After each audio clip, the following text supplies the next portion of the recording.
ड्युटीवरून यायचं आणि फक्त इंटरनेट मोबाईलवरती सर्च करायचं. ड्युटीवरून यायचं आणि इंटरनेट मोबाईलवरती सर्च करायचं.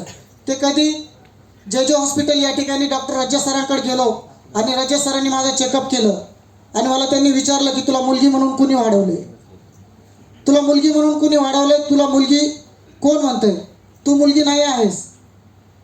आणि असं डॉक्टर साहेबांनी सांगितलेलं असताना माझ्या पायाखालची जमीन सरकलेली होती.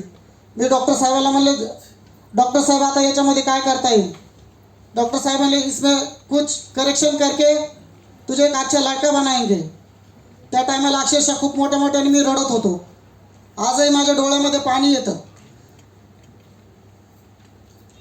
मित्रांनो, बंधू भगिनींनो, तुम्हाला या ठिकाणी सांगतो की तो प्रसंग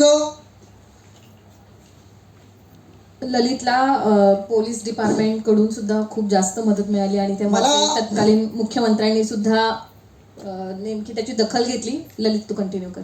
सॉरी, माफ करा. खरंच मला मागच्या दिवसामध्ये गेलं तर घाईवरून येतं. डॉक्टरांकडे गेलो, डॉक्टरांनी सांगितलं तुला ऑपरेशनची गरज आहे. डॉक्टर साहेबांना म्हणलं डॉक्टर साहेब गेले 29 वर्ष मी मुलगी म्हणून जगलेलो आहे आणि मला आता मुलगीच म्हणून जगायचं आहे. मी समाजापुढं, माझ्या नातलगापुढं, माझ्या लोकांपुढं, माझ्या आईवडिलांपुढं काय सांगू, माझ्या मित्रांना मित्रांना काय सांगू. ते काय म्हणतील मी मुलगा झाल्याच्या नंतर. आणि तुम्हालाही माहीत आहे ललित सावळेच्या नंतर खूप प्रमाणामध्ये सर्जऱ्या झाल्या. त्याच्या अगोदर ही खूप अशी आश्चर्यजनक बाब अशी होती की या ठिकाणी कुणीतरी सेक्स चेन सर्जरी करायचं. त्या अगोदर, माझ्या अगोदर कुणीही केलेली नव्हती. ज्यावेळेस मला डॉक्टरांनी सांगितलं की जर तू लेडीज म्हणून जर सर्जरी करून तुझं व्यवस्थित तुझं शरीर जर करून घेतलंस तर तू एका कठपुतलीसारखा असशील, तू पुरुष म्हणून परफेक्ट होशील.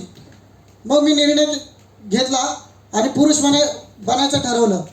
अशा टायमाला असं होत असताना करायचं काय, म्हणून मी माझ्या पोलीस डिपार्टमेंटकडे अर्ज केला. अर्ज करून पोलीस डिपार्टमेंटने माझ्या 1-1.5 महिन्याचा कालावधी लावला. पण त्या कालावधीमध्ये मीडियाच्या माध्यमातून मीडियांना समजलं होतं की ललित साहेबांनी अशा प्रकारचा ॲप्लिकेशन दिलेला आहे. मुंबईपासून ते दिल्लीपासून मला फोन येत होते आणि फोन लावून विचारत होते आपने ऐसा सेक्स चेंज सर्जरी करने का अर्ज डाला है.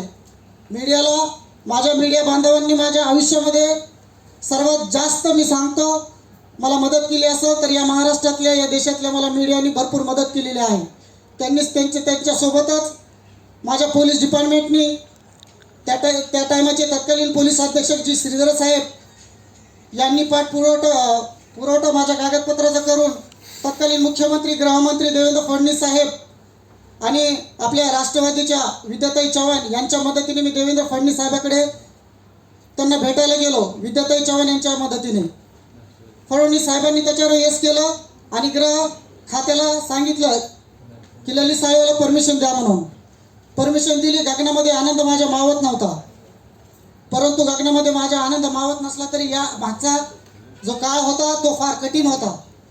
त्या कठीण काळामध्ये माझं आयुष्य मी ललिता म्हणून जगत असताना एखाद्या बसस्टँडच्या ठिकाणावरती गेल्याच्या नंतर मला अशा वेदना होत होत्या की जर लेडीज म्हणून माझ्या पोलीस डिपार्टमेंटमध्ये वावरत असताना मला माझ्या सहकार्यांनी त्यांनी प्रेम तर दिलंच, परंतु जर बसस्टँडच्या सार्वजनिक ठिकाणी लेडीजच्या बाथरूममध्ये लेडीज असल्याने मी जात असताना त्या ठिकाणी 1 रुपया 2 रुपये जे घेणारे जे लोक असतात ते बाहेर खुर्चीवरती बसलेले साहेब, ते मला बोलायचे अरे तू इकडे कुठे चाललास, लेडीजच्या चल बाहेर जा. त्या टायमाला मी रडत रडत त्या वॉशरूमच्या बाहेर निघत यायचो साहेब. आणि बाहेर निघत असताना मी जेंट्सच्या बाथरूमकडे बघायचो. जर त्या ठिकाणी गेलो तर माझ्या डिपार्टमेंटचे कुणीतरी लोक बघतील किंवा माझे नातलग लोक बघतील की ही ललिता इकडे पुरुषाच्या ह्याच्यात कसं काय घुसली म्हणून.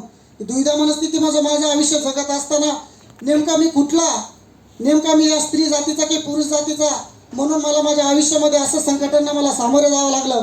पण माझ्या महाराष्ट्र पोलीस डिपार्टमेंटने, त्यावेळेचे माजी पोलीस महासंचालक सतीश माथुर साहेबांनी, देवेंद्र फडणवीस साहेबांनी, विद्याताई चव्हाणने आणि मीडियाने आणि जी श्रीधर साहेबांनी यांनी मला मदत करून मला एक नवं आयुष्य दिलं आणि नवं संजीवनी दिली. म्हणून आज या ठिकाणी मी माझं आयुष्य सुखाने जगत आहे आणि तुमच्यासमोर बोलत आहे.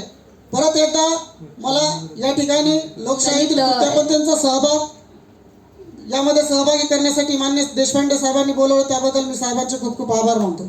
ललित, एक प्रश्न म्हणजे जोयाने मुद्दा उपस्थित केला की पोलीस दलामध्ये कुठेतरी अवेअरनेस पसरवण्याची गरज आहे किंवा अवेअरनेस क्रिएट करण्याची गरज आहे. कारण की जसं जोयाने सांगितलं की अनेकदा पोलीस स्टेशनला जाताना तिथे मात्र तक्रार नोंदवून घेतली जात नाही, असे काही मुद्दे मांडले. तर तुम्ही तिथे आता आहात, तर तेव्हा अशा काही केसेस तुमच्याकडे कधी आल्यात का? आणि नेमका ललित साळवे कशा पद्धतीने त्या केसेस ना, कारण तुम्ही आता पोलीस नाईक आहात.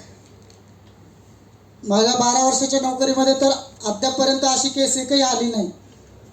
परंतु एक माझी सख्खी भगिनीच म्हणून पोलीस स्टेशनला आली आणि तिची काहीतरी तक्रार आहे म्हणून मी जातीने लक्ष देऊन त्याचं निराकरण करीन, एवढी मात्र खात्री देतो. जर्नलिझम फील्ड, पत्रकारिता असेल, त्याच्यानंतर आता पोलीस दल झाले आणि आता राजकीय क्षेत्रातील सुद्धा व्यक्तिमत्व आपल्यामध्ये आहेत.